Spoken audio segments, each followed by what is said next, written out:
ఘన చరిత్ర కలిగిన కాకతీయుల ఆనవాళ్లు ఇప్పటికీ తవ్వకాల్లో బయటపడుతూ తమ వైభవాన్ని చాటుతున్నాయి. తాజాగా ఖమ్మంలో కాకతీయుల కాళ్ల నాటి ఖడ్గం ఒకటి బయటపడింది.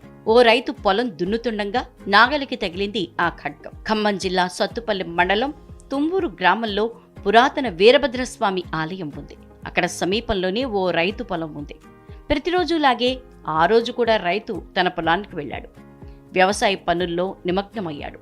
నాగలి కట్టి రైతు పొలం దున్నుతుండగా ఆ నాగలికి ఏదో తగిలి ఆగిపోయింది. ఏమై ఉంటుందా అని వెలికితీసి చూసిన అతను ఆశ్చర్యపోయాడు. అందులో ఓ ఖడ్గం బయటపడింది.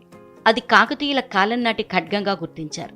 తుంబూరు గ్రామంలో ఉన్న పురాతన వీరభద్రస్వామి ఆలయం కాకతీయుల కాలం నాటిది కావడంతో ఆనాటి ఆనవాళ్లు తవ్వకాల్లో బయటపడుతున్నాయని చర్చించుకుంటున్నారు స్థానికులు.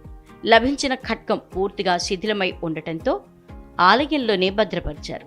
అయితే గత 15 ఏళ్ల క్రితం ఇదే ప్రాంతంలో గతంలో కూడా వీరభద్ర స్వామివారి పంచలోహ విగ్రహం లభించింది. ఇప్పుడు పురాతన ఖడ్గం లభించడంతో తుంబూరు గ్రామస్తులు ఆశ్చర్యపోతున్నారు.